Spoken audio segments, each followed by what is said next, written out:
Salut les créatifs, j'espère que vous allez bien. Moi ça va et aujourd'hui on se retrouve pour un nouveau couture thérapie sur le thème de comment appréhender l'échec en couture.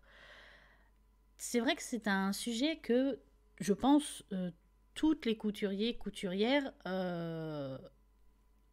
ont déjà ont déjà été confrontés en fait à l'échec en couture, que ce soit l'échec des premières cousettes qui sont, faut bien l'avouer, niveau finition, très rarement dans le détail, voilà, on va dire les choses. Ou que ce soit des erreurs de taille aussi, parce qu'on quand on commence, on ne sait pas vraiment comment bien choisir sa taille, et puis c'est tellement varié suivant les patrons. Des patrons, la maison Victor, ne vont pas du tout tailler comme des patrons Burda, par exemple. Donc c'est vrai que entre plusieurs marques de patrons, ça arrive fréquemment que l'on se trompe et que du coup on se retrouve avec des erreurs de couture. Et, euh, et au final, on peut même dire que les erreurs en couture, surtout quand on commence, euh, c'est complètement normal en fait. Il n'y a pas de... de toute façon, quand on commence n'importe quelle activité, on va faire des erreurs. Ça, c'est obligatoire. Je ne pense pas qu'une personne qui commence une activité créative ou non, euh, à moins d'être un génie, ne sache de suite faire tout sans aucune erreur. Et c'est pour ça que c'est important de se rappeler que c'est normal au début de faire beaucoup d'erreurs et même après, euh, quand même des couturiers et couturières vétérans, on va dire, qui ont fait ça, qui ont des années et des années de pratique et qui n'ont pas, enfin, voilà, qui se sont entraînés, qui ont de bonnes bases, on va dire, peuvent encore faire des erreurs. Cela arrive très fréquemment. Moi, la première, je fais encore des erreurs des fois même stupides, où, euh, où je me dis, mais j'aurais été plus attentif à ce moment-là, j'aurais pu éviter cette erreur. Les erreurs qui reviennent très régulièrement, c'est se tromper dans le sens d'une manche, par exemple, où on met la manche droite à côté gauche et inversement, ou faire une couture endroit contre endroit d'un côté et par exemple une couture épaule d'un côté et faire la couture et se tromper en fait pour la couture sur le côté et la faire à l'envers. Et ça c'est déjà arrivé très régulièrement. Après, il faut savoir que en plus en couture, rien n'est vraiment grave. Euh, il y a souvent des astuces ou solutions comme le découvite, même si beaucoup n'aiment pas ce petit outil parce qu'il n'est pas si simple finalement à manier. On peut vite faire des problèmes avec ce petit outil. Mais c'est une option qui est toujours valable, surtout quand on commence. Je pense que quand on commence le ciseau de broderie et ou le découvite sont vos meilleurs alliés parce que vous allez très régulièrement les utiliser. Voilà, il faut bien se l'avouer. Avec le temps, on finit par moins l'utiliser, heureusement. Mais on en a toujours besoin quand même dans un coin de notre bureau de couture. Et en fait, l'échec, il faut le voir aussi comme un moyen, enfin, une occasion de s'améliorer et d'apprendre surtout.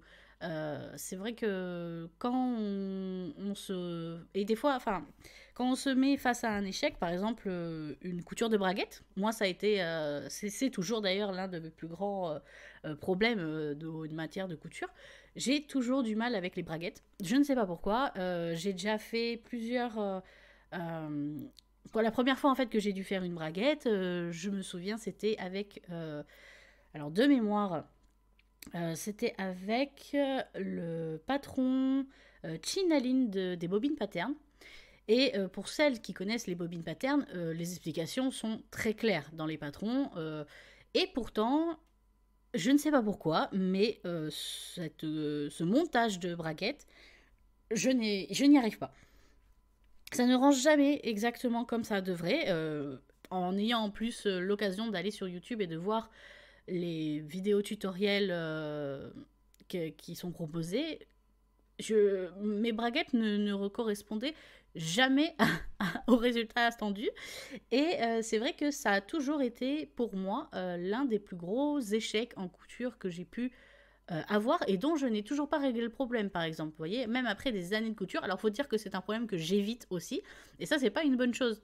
Il faudrait qu'au contraire, je profite du fait que je n'arrive pas à faire les braguettes, à coudre les braguettes, et que je m'entraîne en fait à les coudre. Justement, en fait, il faudrait que je fasse tout le contraire. Jusqu'à maintenant, j'ai toujours essayé d'éviter de les faire et en faisant des pantalons principalement en maille ou de faire des pantalons qui ne nécessitent pas de braguettes. Alors qu'en réalité, je devrais faire le contraire et m'entraîner à coudre des braguettes jusqu'à ce que ça devienne complètement naturel en fait. Parce que c'est comme ça qu'on apprend.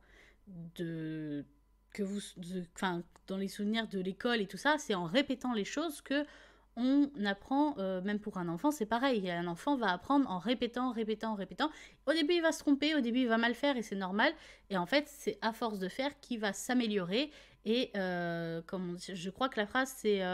alors, je la connais en anglais, mais c'est l'entraînement amène à la perfection, un truc comme ça. Alors, c'est pas ce qu'on cherche non plus. Hein, la perfection, c'est apprendre avec des pincettes. Mais, mais ouais, c'est important de profiter de l'échec qu'on peut avoir en couture pour s'améliorer. Et justement, par exemple, si vous faites pour la première fois un patron et que vous devez coudre, il y a une étape que vous n'avez jamais fait, je sais pas, bon, je vais pas prendre le truc de la braguette, mais euh, y a vraiment un truc que vous n'avez jamais cousu et vous vous trouvez face à ça et que vous êtes vous êtes incapable de savoir comment le monter. Si évidemment le comment dire le livret de montage ne vous l'explique pas aussi bien que vous le voulez, parce que des fois ça arrive très très très régulièrement d'ailleurs, surtout dans les magazines de couture, où les explications de montage sont assez succinctes. Moins dans les patrons indépendants. C'est vrai que dans les patrons indépendants, les explications ont plus tendance à être détaillées, mais on peut se trouver quand même face à une incompréhension par rapport à l'explication de la créatrice. Du coup, j'ai un peu perdu ce que je voulais dire. Et ouais, en fait, ça permet, il faut prendre cette occasion-là pour et ben pour s'améliorer et pour s'entraîner. Je vous donnerai après, de toute manière, après avoir un peu discuté des différentes parties un peu qu'on peut rencontrer dans l'échec, je vous donnerai quelques astuces pour éviter ça, en fait. Pour essayer d'éviter enfin, pas éviter, parce qu'il y en aura toujours, mais voilà, quelques astuces qui permettent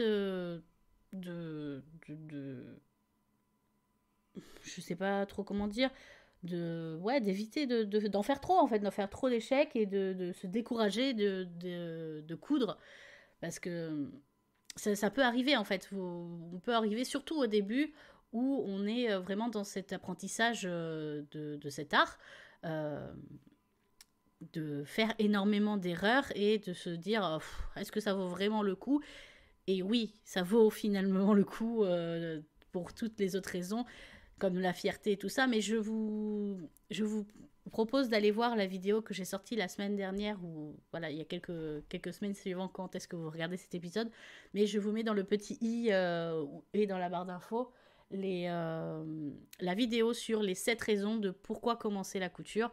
Ça peut vous donner quelques idées. Voilà. Il y a aussi, enfin, je pense que ce qui ressort, c'est qu'il faut se donner le droit, en fait, d'échouer. C'est normal et même en fait les plus grands du monde de la couture, les plus grands couturiers euh, qui aient existé, je pense à Coco Chanel, je pense à Jean-Paul Gaultier, voilà, tous ces grands noms de la mode, entre guillemets, ont très certainement commencé en faisant des erreurs.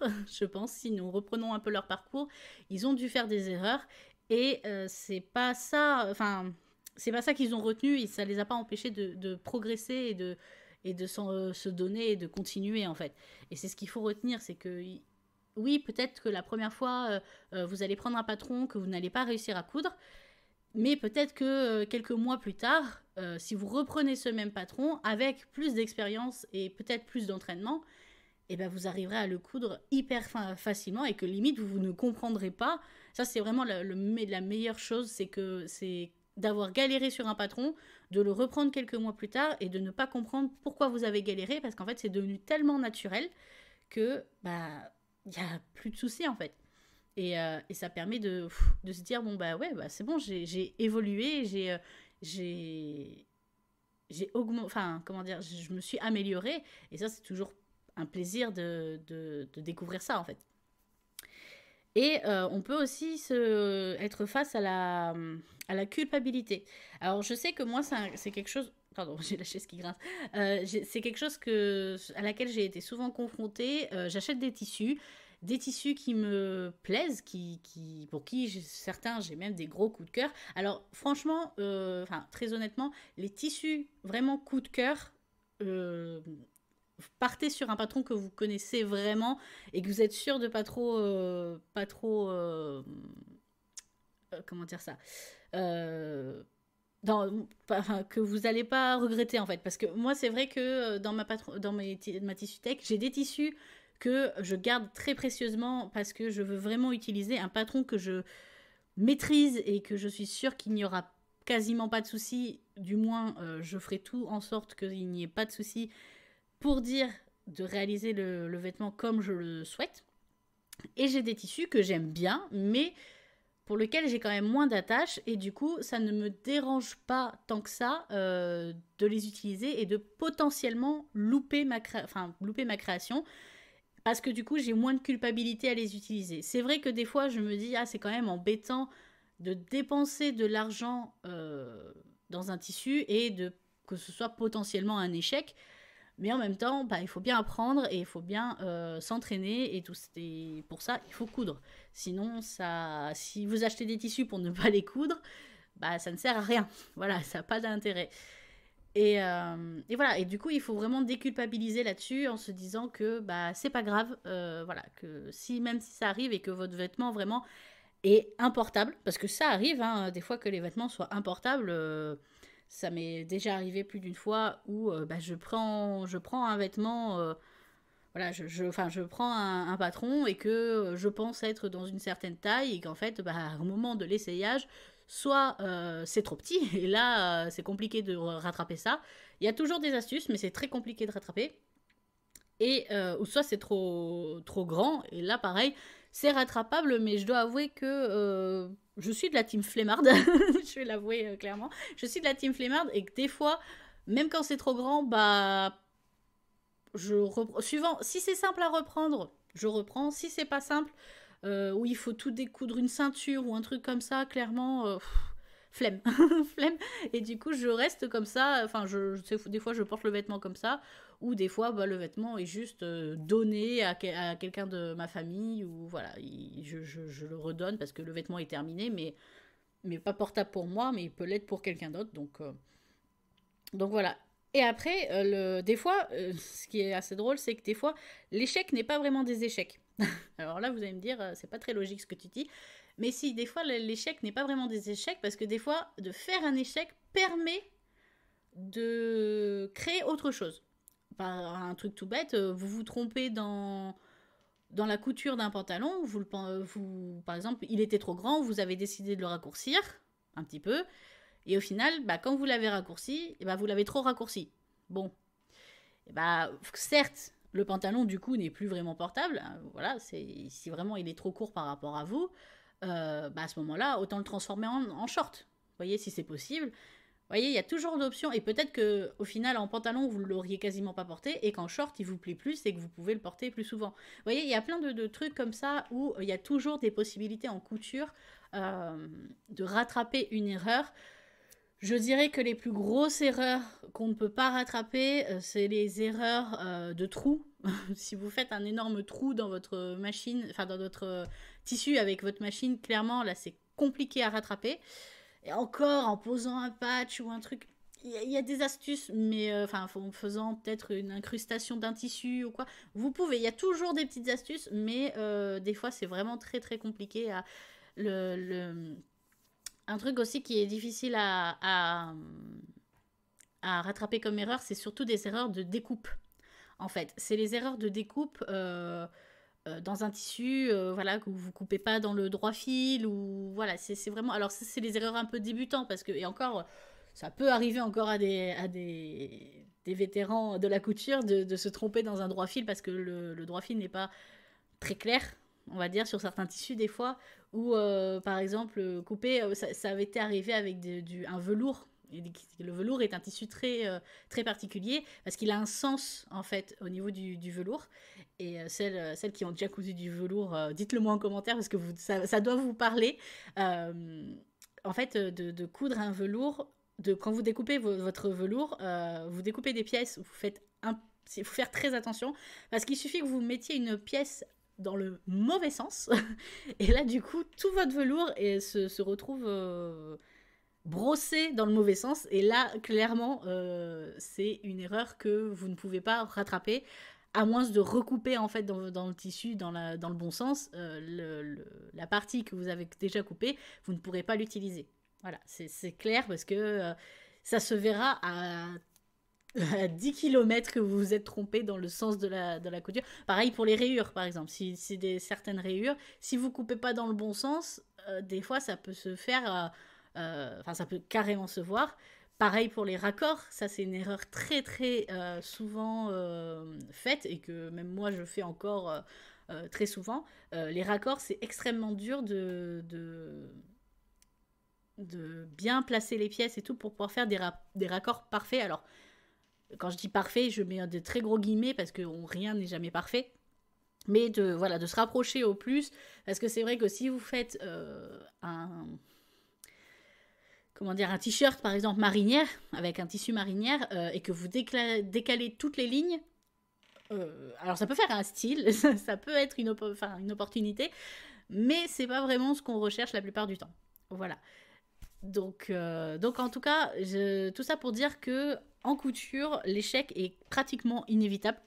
Pratiquement. Vous allez en avoir. Après, c'est qu'est-ce que vous êtes capable d'en faire. Est-ce que vous êtes prêt à recommencer? Parce que vous pouvez aussi, par exemple, si vous vous êtes trompé sur une couture, tout découdre et tout recommencer votre couture, votre cousette, quoi, pour potentiellement réussir à ne pas refaire d'erreur et à sortir votre cousette comme vous voulez. Ou tout simplement prendre cette occasion pour vous améliorer et peut-être créer complètement autre chose qui sera une pépite en fait. C'est un peu comme avoir un diamant brut et se tromper et le casser. Enfin, le casser non, parce qu'un diamant tu peux pas le casser, mais vous voyez ce que je veux dire, un peu, voilà, vous l'avez cassé et au final vous vous retrouvez à polir une pierre pour la faire briller encore plus. Vous voyez un peu. Donc voilà. Après, il y a des astuces pour minimiser les erreurs, on va dire. D'abord, vous pouvez déjà bien lire les... Ah, j'ai plus le nom, les cahiers techniques, voilà, en amont. Avant même de commencer ou de découper votre patron, lisez une première fois le cahier technique, ça va vous permettre de voir s'il y a des choses que vous ne comprenez pas et de pouvoir aller les chercher, en fait. D'aller chercher sur Internet, de voir... je sais pas trop. Par exemple, on va reprendre la pose de la braguette. Vous avez jamais posé une braguette, vous lisez le cahier technique, mais il y a des choses qui sont pas encore bien claires. Et vous pouvez très bien aller sur YouTube, taper comment poser une braguette sur un pantalon, voilà.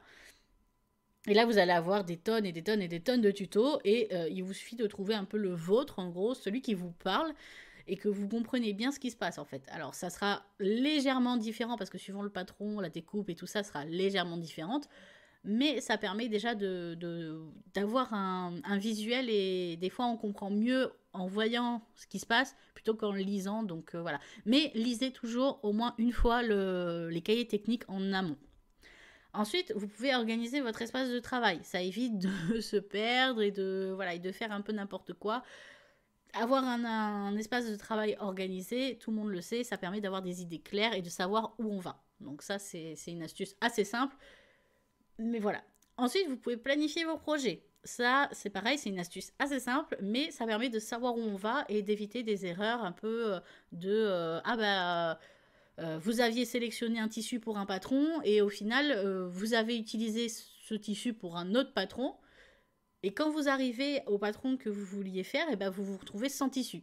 Et là vous vous dites mais mince, enfin ça c'est pas grave en soi, c'est pas voilà, mais ça permet d'éviter ces petits contretemps ou même planifier aussi comment vous allez découper vos patrons sur le tissu. Voilà, savoir si justement on va regarder en amont ça avant de commencer à découper, parce que moi c'est déjà arrivé, surtout, alors pour les petites tailles je pense que c'est plus simple, et pour les grandes tailles, moi ça m'est déjà arrivé où j'ai commencé à découper un patron, et en fait je me suis rendu compte que je n'avais pas la place pour tout mettre les pièces de patron sur le tissu, j'avais pas assez de tissu en fait.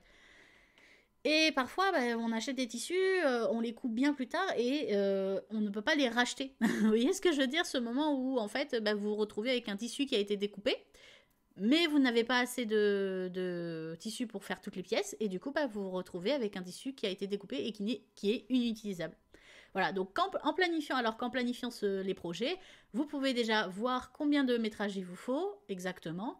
Et après, même, voilà, placer les pièces un peu en amont pour voir si vraiment toutes les pièces rentrent dans votre tissu. Et comme ça, vous êtes tranquille. Ensuite, une autre astuce pour faire, pour éviter les erreurs. Et là, ça va pas mettre tout le monde d'accord. Même moi, première concernée, je vais vous dire de faire des toiles. Et là, pour le coup, je suis pas très crédible parce que moi-même, je fais très rarement des toiles. Ça m'est déjà arrivé, mais j'en fais très rarement parce que moi, je suis un peu la team je préfère coudre quelque chose que je peux porter. Vous voyez ce que je veux dire? Et c'est pour ça que après, maintenant, j'ai toujours des tissus que j'achète, qui me plaisent, mais pas non plus, c'est pas des gros coups de cœur non plus. Comme ça, quand j'ai besoin d'essayer un nouveau patron, je peux faire une toile dans ces tissus-là. Si ça se passe bien, bah, ça sera quand même un vêtement portable, on va dire. Ça sera pas forcément mon vêtement préféré, mais ça sera un vêtement utilisable, portable. Mais si ça se passe mal et qu'au final il y a quelque chose qui va pas, c'est pas grave. Vous voyez, c'est un peu ce côté déculpabilisant. C'est pas grave, je le considère comme une toile, c'était un entraînement et maintenant je sais qu'est-ce qui ne va pas et qu'est-ce que je dois modifier ou sur quoi je dois m'entraîner. Vous voyez. Ensuite, il faut prendre son temps et vérifier les choses. Ça, c'est un truc. Vérifier si vous avez bien mis toutes les marques sur le patron.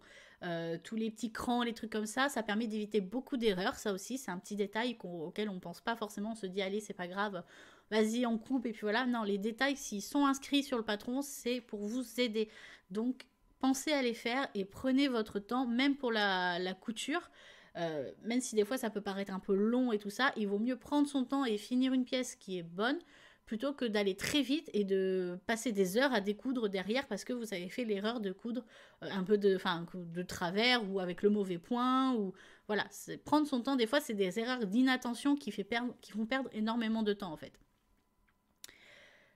Je sais plus à combien d'astuces on est, on doit être à la 5e peut-être.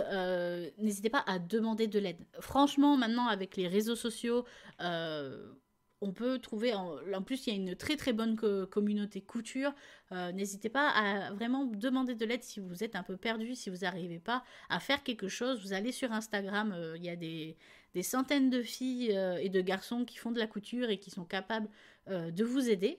Et je pense même dans la plupart du cas, qui seront ravis de vous aider. Et vous pouvez même chercher sur YouTube. Sur YouTube, vous trouvez de tout. Sur Internet en général, vous trouvez de tout, mais vous trouverez de tout en vidéo pour n'importe quelle aide. Alors après, si c'est vraiment une aide spécifique, une question bien spécifique, là, je vous conseille plus d'aller demander sur une communauté couture, que ce soit Facebook ou Instagram. Voilà, vous pouvez facilement en trouver. Si c'est vous posez des questions plus générales, vous pouvez trouver sur YouTube très facilement des tutoriels ou des vidéos explicatives de votre problème en fait. Et après, si sur YouTube, ça ne suffit pas. Vous pouvez toujours vous former. Il existe énormément de formations maintenant qui ont été créées. Elles sont la plupart payantes, mais c'est normal. Hein, voilà, toute création et tout travail mérite salaire, comme j'ai envie de dire. Hein. C'est des gens qui ont passé du temps pour faire ces explications et tout. Mais voilà, si vous voulez pousser vraiment le truc sans pour autant aller dans une école de mode, voilà, c'est pas non plus ce qu'on recherche en tant qu'amateur. Mais il y a tellement d'astuces maintenant pour pouvoir se former, que ce soit des livres, que ce soit... Et même encore des livres, les livres de certaines écoles de mode sont disponibles à l'achat. Donc, vous pouvez même vous former, entre guillemets, professionnellement. Voilà, je pense par exemple au CAP, au livre couture CAP d'Artesane, je crois. Je crois que c'est Artesane qui avait fait ça. Enfin bref, et là vous avez tout un tas d'astuces. Je vous en mettrai quelques liens si j'y pense en barre d'infos. Voilà, de quelques bouquins sur comment se former à la couture. Et voilà. Et en fait, ça permettra d'éviter beaucoup d'erreurs. N'hésitez pas, vous, à me dire en commentaire quelle a été votre erreur, enfin, soit quelle a été votre première erreur. La première erreur, et je pense que celle-ci reviendra, enfin, ce sera des erreurs qui reviendront souvent en tant que débutant. Et aussi, quel a été votre plus gros challenge, votre plus grande erreur, en fait, que vous avez dû travailler en couture, en fait. Est-ce que ça a été, comme je dis, une fente indéchirable ou une pose de braguette? C'est souvent ce genre de choses qui sont un peu compliquées. Ou des fronces aussi. Les fronces sont pas si évidentes que ça à manipuler. Parfois, c'est même de l'embu. Juste gérer l'embu d'une épaule est très compliqué, hein, parfois. Donc, dites-moi en commentaire quel a été votre plus gros échec, entre guillemets. Ou même si vous avez vraiment un vêtement, racontez-moi l'histoire, en fait, d'un de vos plus gros échecs. Et comme ça permettra de aussi montrer que malgré qu'on se trompe, on peut toujours s'améliorer. Et que ça vaut le coup, tout simplement. Voilà, donc j'espère que ce podcast vous aura plu. Si c'est le cas, voilà, n'hésitez pas à me laisser un petit commentaire, à vous abonner si ce n'est pas déjà fait, à liker la vidéo et à la partager, ça fait toujours plaisir. Voilà, ça permet tout simplement de gagner un peu en visibilité parce que voilà, c'est pas évident quand on ne publie pas très régulièrement. Et voilà. Et j'espère que cette vidéo vous aura plu et qu'elle vous aura fait du bien sur le fait de ne pas trop se prendre la tête avec les échecs et que ça arrive et que voilà, ça arrive même aux plus grands et qu'il faut se déculpabiliser et pas se stresser parce que ça ne sert à rien. Il faut avant tout que ça reste un plaisir. Et voilà. Et je vais m'arrêter là parce que sinon je peux continuer encore à parler pendant des heures. Sur ce, moi je vous fais des gros bisous et je vous dis à la semaine prochaine dans une prochaine vidéo.